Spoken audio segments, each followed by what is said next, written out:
Hello friends. आप सभी का स्वागत है मेरी कहानी में। गरीब भोला गांव की बंजर जमीन छोड़कर परिवार सहित रोजी रोटी की तलाश में शहर की ओर कूच करता है।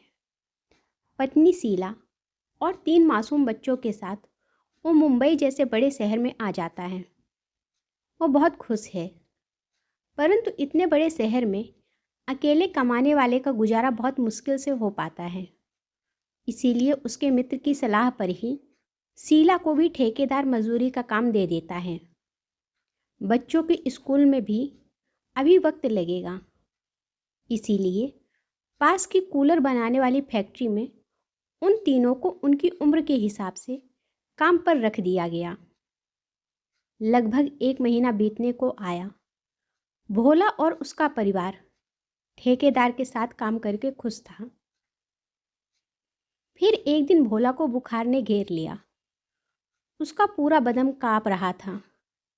वो काम करने की स्थिति में नहीं था।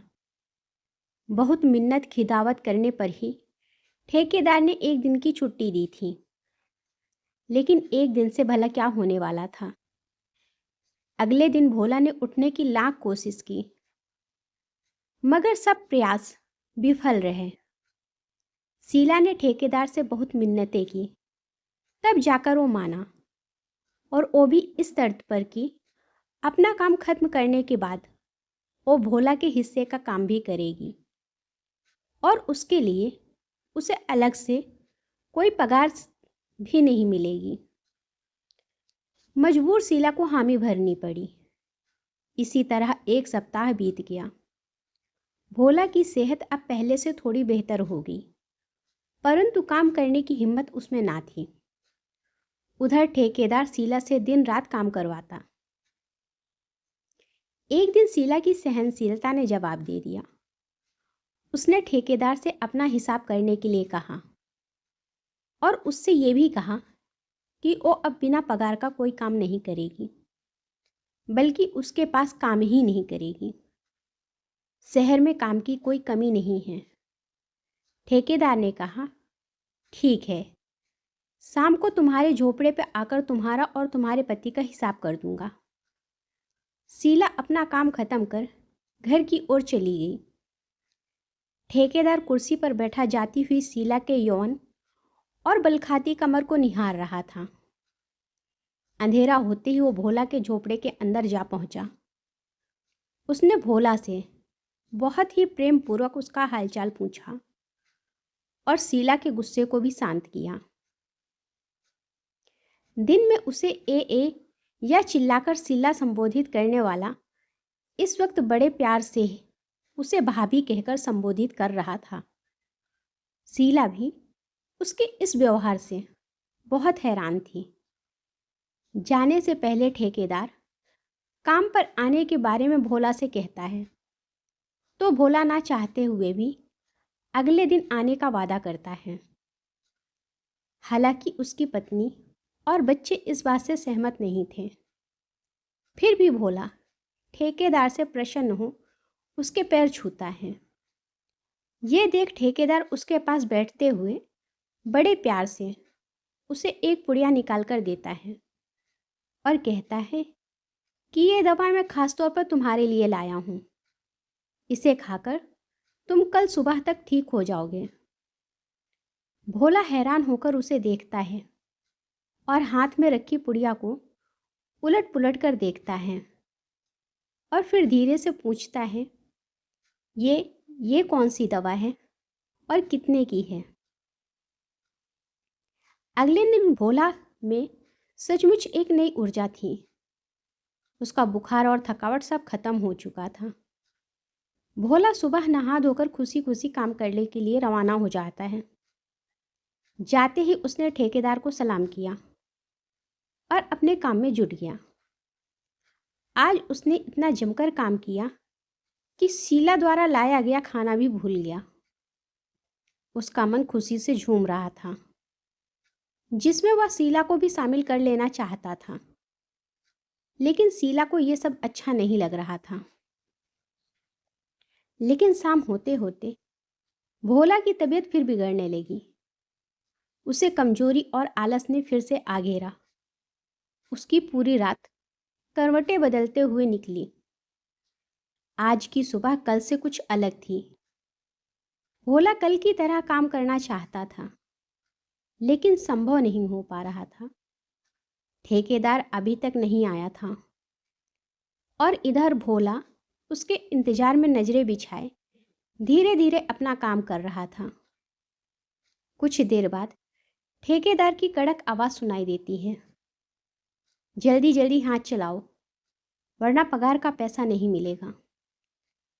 भोला काम छोड़ ठेकेदार के पास जाता है और उससे कहता है कि कल वाली दवा की एक पुड़िया अगर आज भी मिल जाती तो गरीब का भला हो जाता साहब। ठेकेदार उसकी आंखों में देखकर धीरे से मुस्कुराया और कहने लगा, देखो भोला, इस महंगाई के ज़माने में भी हम तुम्हारी मदद केवल इसलिए कर रहे हैं क्योंकि तुम बड़े अच्छे आदमी हो। इस बीच भोला बड़ी विनम्रता से उसे देखता रहता है।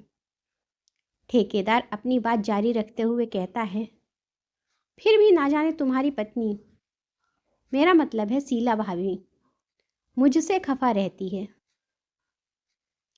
फिर चाटुकारिता से कहता है, अब काम का मामला है, थोड़ा बहुत यूं ऊपर नीचे कहना ही पड़ता है। अब इसमें बुरा मानने की क्या बात है। अपनी बात पूरी करते ही पुड़िया उसके हाथ में थमा देता है। पुड़िया लेकर भोला खुश होते हुए कहता है, नादान है, थोड़ी सिरफिरी है साहब, मैं उसे समझाऊंगा, समझ जाएगी। आप नाराज ना हो। कहकर भोला अपने काम में जुट जाता है और शीला भी अपना काम बाखूबी निपटा रही है। इसी तरह दिन बीतते रहे। अब भोला पर तेज धूप या बारिश का कोई असर ना होता। उसके काम में ऊर्जा और स्फूर्ति बनी रहती। इस बीच वो शीला को ठेकेदार की अच्छाई से प्रभावित करवाता रहता, जिसका असर शीला पर भी थोड़ा बहुत हो भी चुका है। अब शीला आराम से ठेकेदार की बात का जवाब भी देती है और कभी कभार उसके लिए खाना गर्म करने और चाय बनाने जैसे छोटे मोटे काम भी कर दिया करती। लेकिन ठेकेदार उसे बात बेबात डांटता ही रहता। शीला को बुरा भी लगता, लेकिन वो हंसकर टाल जाती। एक महीना बीतने को आया। आज पगार का दिन है। भोला को उसकी तय की गई पगार से आधी पगार मिली है। भोला ने हैरान होकर प्रश्न भरी नजरों से ठेकेदार की ओर देखा तो ठेकेदार ने कहा कि ये जो रोज की पुड़िया तुम खाते हो, इसके पैसे मैं थोड़े ही भरूंगा। ये तो तुम्हारी दवा है, तुम्ही को खरीदनी है। क्या क्या नहीं सोचा था भोला ने। पगार मिलते ही बच्चों का स्कूल में दाखिला करवाऊंगा। लेकिन पगार तो ना के बराबर है। शीला की पगार से तो मात्र घर का खर्च ही चल पाता है। अपने आप से बात करते हुए, नहीं नहीं, मैं ठेकेदार से अवश्य बात करूंगा। वो अच्छा आदमी है, मेरी बात को जरूर समझेगा। ये सोचकर वो ठेकेदार के पास जाता है। ठेकेदार उसकी समस्या को सुनकर भी अनसुना करते हुए कहता है कि क्या करेगा बच्चों को पढ़ाकर, कोई नौकरी तो मिलने वाली है नहीं। काम तो अंत में अपने ये दो हाथों की कमाई ही आनी है। जिस तरह तुम जी रहे हो वो भी जी लेगा, इसीलिए ज़्यादा फिक्र करने की ज़रूरत नहीं है। लेकिन भोला अपने बच्चों का वास्ता देकर कहता है कि आपके द्वारा किया गया एक एक पैसा मैं चुकता कर दूंगा। बस मेरे बेटे का एडमिशन स्कूल में करवा दीजिए। ठेकेदार उसकी बात सुनकर कुछ सोच में पड़ जाता है और जल्दी ही कुछ करने का आश्वासन देता है। अगले दिन ठेकेदार भोला को अपने पास बुलाता है और कहता है कि मैं रुपए तो तुम्हें उधार दे दूं, लेकिन मैं सोच रहा हूं कि वापस चुकाने में तुम्हें बहुत मशक्कत करनी पड़ेगी। भोला हाथ जोड़कर कहता है कोई बात नहीं साहब, मैं मरते दम तक काम करता रहूँगा और आपकी उधारी चुकता कर दूँगा। बस मेरे महेश का स्कूल में दाखिला हो जाए। आप कहें तो मैं अलग से और काम करने को भी तैयार हूँ। भोला ने लगभग हाथ जोड़ते हुए कहा, अरे नहीं रे भोला, तुम कितना काम करोगे? हाँ, एक काम हो सकता है। तुम शीला से कह देना कि शाम को मेरे घर पे खाना बना दे और कुछ अन्य छोटे बड़े काम कर दिया करे। बदले में मैं तुम लोगों की मदद कर दिया करूँगा। और दवाई तो तुम ले ही रहे हो। ठीक है। अस्वस्थ होकर भोला घर की तरफ चल दिया और वहां पहुंचकर सारी बात शीला को बता दी। पहले तो शीला का मन नहीं माना, लेकिन फिर महेश का सोचकर उसने ये काम स्वीकार कर लिया। अब हर रोज शीला दिन में मजदूरी और शाम को ठेकेदार के यहाँ काम करती। रात के 11-12 बज जाते। थककर घर आती और सो जाती। उधर ठेकेदार हर वक्त उसे अपने जाल में फंसाने की तरकीबें ढूंढता रहता। फिर एक दिन उसे यह मौका मिल ही गया। उस रात शाम से ही गहरे बादल घिर आए थे। ठंडी हवाओं ने वातावरण को सुहाना बना दिया था। बादलों के बरसने का अनुमान था। मौसम को देखते हुए शीला ठेकेदार के घर का काम जल्दी से निपटाकर जल्दी से वापस चले जाना चाहती थी कि दरवाजे पर दस्तक हुई। दरवाजा खुलते ही सामने ठेकेदार खड़ा था, वो भी नशे में मस्त। उसकी आंखों में लाल डोरे चमक रहे थे। शीला उसे वहीं दरवाजे पर छोड़ किचन की तरफ बढ़ गई। ठेकेदार अंदर आ गया और सोफे पर बैठ गया। बाहर बारिश का शोर होने लगा था। शीला काम छोड़ खिड़की के पास आकर बाहर का जायजा लेने लगी। बाहर चमकती हुई भयावह बिजली के साथ शहर की बिजली भी गुल हो गई।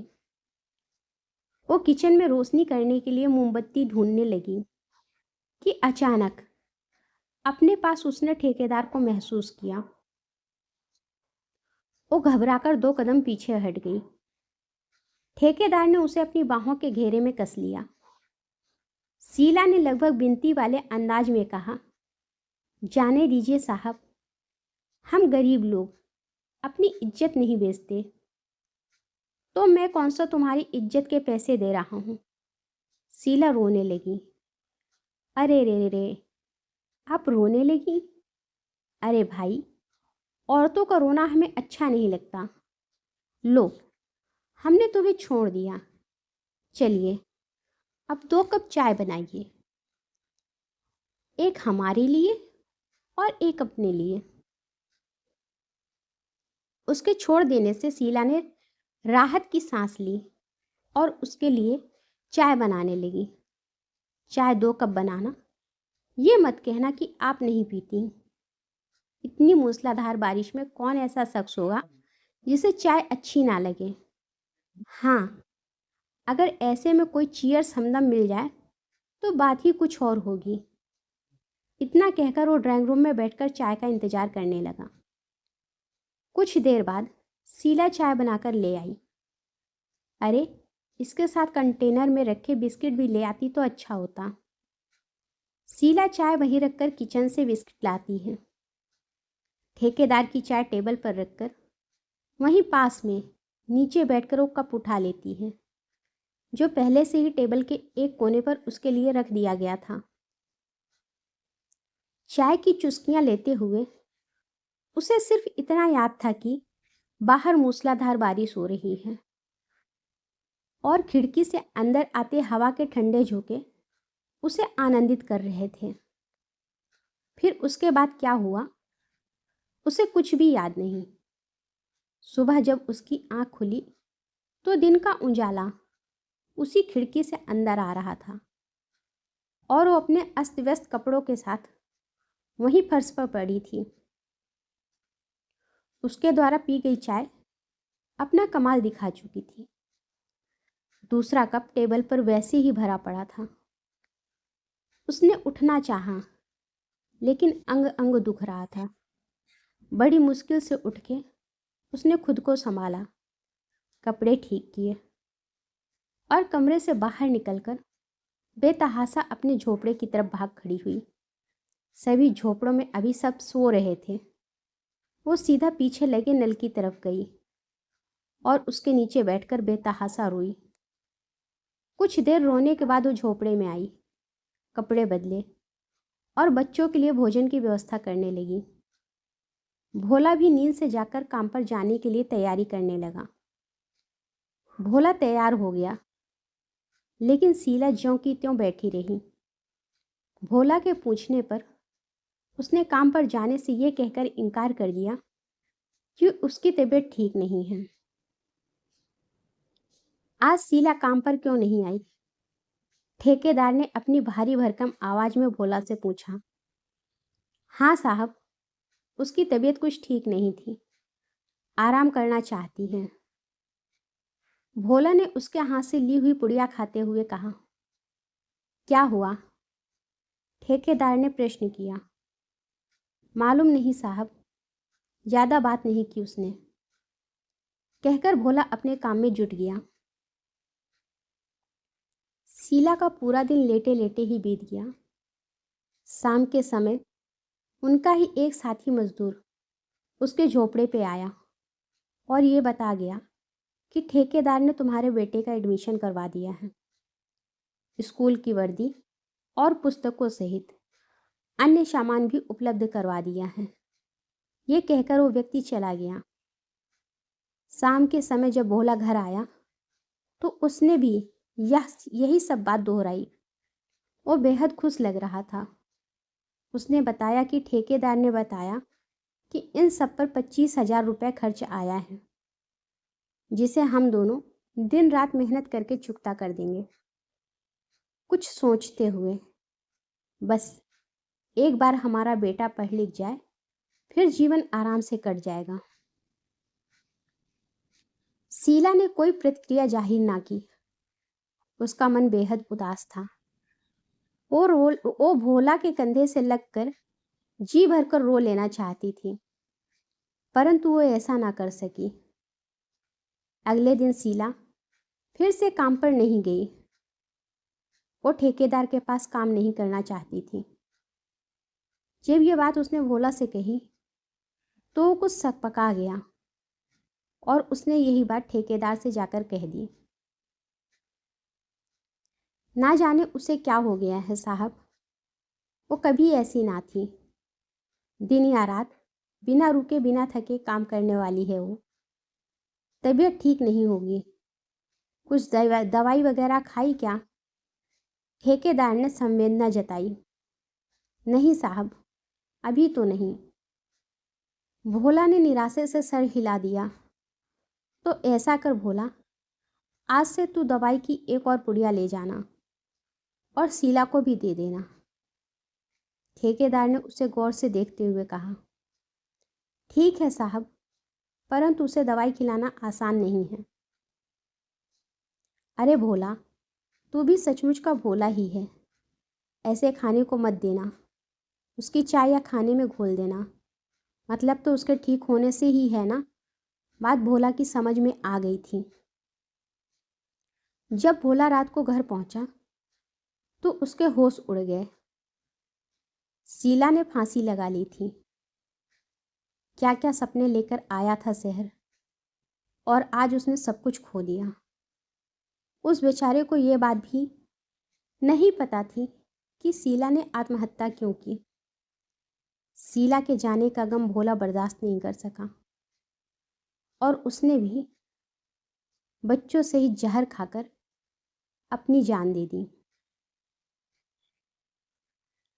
आज एक गरीब फिर हार गया अपने सपनों से और अपने जीवन दोनों से। अगर आपको कहानी अच्छी लगी हो तो लाइक करें और मेरे चैनल को सब्सक्राइब करें। धन्यवाद।